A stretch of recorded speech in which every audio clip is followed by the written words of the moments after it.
Pernahkah Anda bertanya-tanya, mengapa setelah puluhan tahun menjalin hubungan yang sangat dekat dengan Indonesia, Presiden Jerman baru sekarang datang langsung ke Jakarta?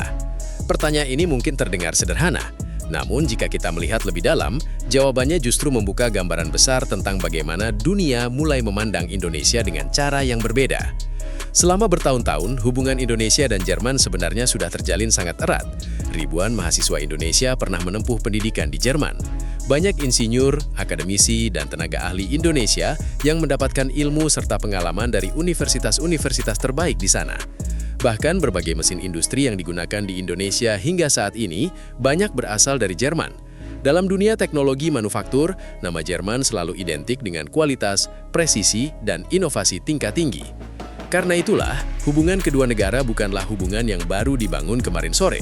Hubungan ini sudah berlangsung sejak era Presiden Soekarno dan terus berkembang pada masa Presiden Soeharto hingga sekarang. Namun, ada satu fakta yang menarik. Meskipun hubungan kedua negara sudah sangat baik, selama bertahun-tahun Indonesia belum pernah benar-benar menjadi prioritas utama bagi Jerman. Indonesia dianggap penting, tetapi belum dianggap sangat penting. Lalu apa yang berubah? Jawabannya adalah dunia yang sedang berubah dengan sangat cepat. Selama lebih dari 2 dekade terakhir, ketika investor Eropa ingin masuk ke Asia, tujuan utama mereka hampir selalu sama, yaitu China. Negara itu memiliki pasar yang sangat besar, kapasitas industri yang luar biasa, infrastruktur modern, serta pertumbuhan ekonomi yang membuat banyak perusahaan dunia berlomba-lomba masuk ke sana. Dalam pandangan banyak negara Eropa, termasuk Jerman, China adalah pusat perhatian utama di Asia. Namun, situasi global hari ini tidak lagi sama seperti 10 atau 20 tahun yang lalu. Biaya produksi di China terus meningkat, persaingan geopolitik semakin tajam, rantai pasok global yang selama ini bergantung pada satu wilayah mulai mengalami perubahan besar. Banyak perusahaan dan negara kini menyadari bahwa terlalu bergantung pada satu negara adalah resiko yang tidak kecil. Akibatnya, muncul pertanyaan baru yang mulai dibicarakan di berbagai pusat bisnis dunia. Jika bukan China, lalu kemana selanjutnya? Vietnam mulai dilirik, India juga menarik perhatian.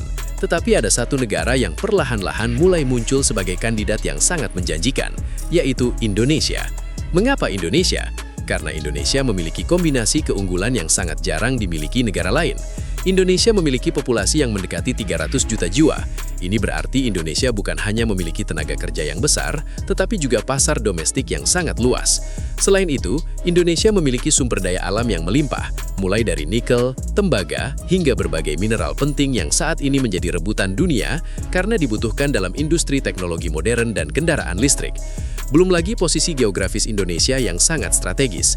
Indonesia berada di jalur perdagangan internasional yang menghubungkan berbagai kawasan penting dunia. Ditambah lagi dengan pertumbuhan ekonomi yang relatif stabil di tengah berbagai tantangan global. Semua faktor ini membuat Indonesia terlihat semakin menarik di mata banyak negara. Jika dulu, Indonesia sering dianggap sebagai pemain cadangan dalam peta ekonomi global, sekarang situasinya mulai berubah. Ketika berbagai negara besar menghadapi tantangan dan ketidakpastian, banyak pihak mulai melihat Indonesia sebagai salah satu pemain utama masa depan. Inilah alasan mengapa kunjungan Presiden Jerman menjadi sangat menarik untuk diperhatikan. Karena yang datang bukan sekedar menteri atau delegasi biasa, yang datang adalah kepala negara secara langsung. Dalam dunia diplomasi internasional, kunjungan seorang presiden memiliki makna yang jauh lebih besar dibandingkan pertemuan rutin antar pejabat. Presiden sebuah negara tidak memiliki waktu untuk berkunjung ke setiap negara hanya untuk menjalankan agenda seremonial. Ketika seorang presiden memutuskan datang langsung, apalagi dengan membawa rombongan besar yang terdiri dari pelaku industri, pengusaha, ahli teknologi, pakar digitalisasi, dan sektor IT, maka ada pesan yang sangat jelas di balik kunjungan tersebut.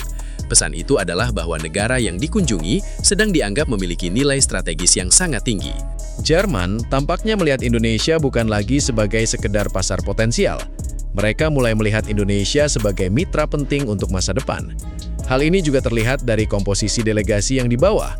Menariknya, yang ikut bukan rombongan sektor pertanian atau pariwisata dalam jumlah besar. Justru yang dominan adalah sektor teknologi, digitalisasi, industri, dan inovasi. Ini menunjukkan fokus utama yang ingin dibangun oleh Jerman bersama Indonesia. Mengapa demikian? Karena dunia sedang memasuki era baru.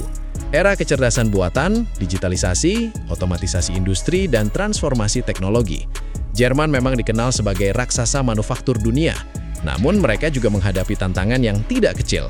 Populasi mereka semakin menua, kebutuhan tenaga kerja semakin tinggi, Persaingan teknologi dari Amerika Serikat dan China juga semakin ketat.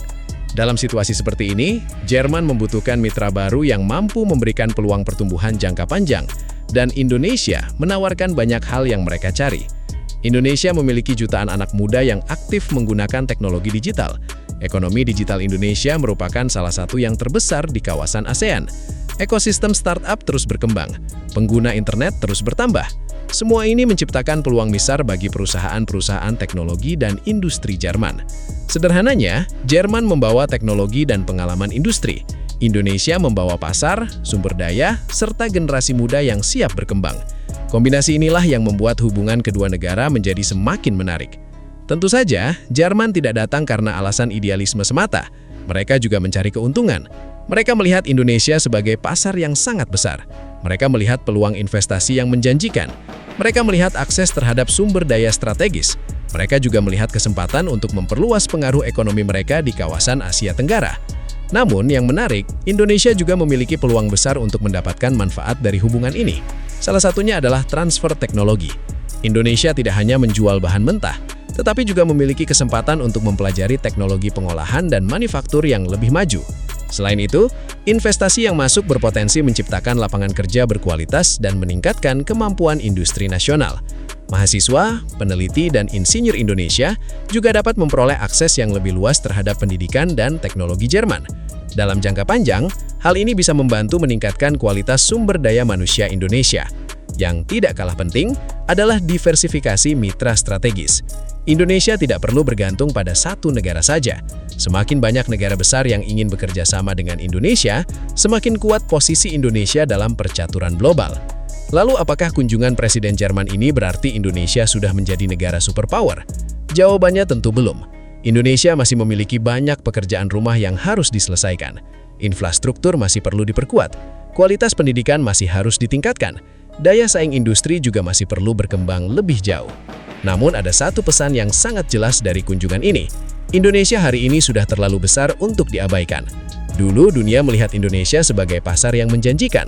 Kini, dunia mulai melihat Indonesia sebagai pemain penting yang akan menentukan arah pertumbuhan ekonomi kawasan pada masa depan.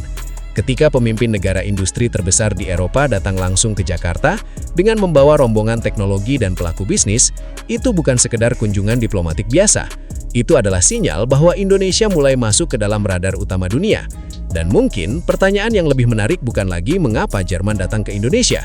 Pertanyaan yang lebih besar adalah, negara besar berikutnya mana yang akan datang membawa proposal kerjasama ke Jakarta? Karena dalam dunia yang terus berubah, yang paling diburu bukan hanya negara yang kaya hari ini, tetapi negara yang diyakini memiliki masa depan paling cerah. Dan untuk pertama kalinya dalam waktu yang lama, Indonesia mulai masuk ke dalam daftar tersebut.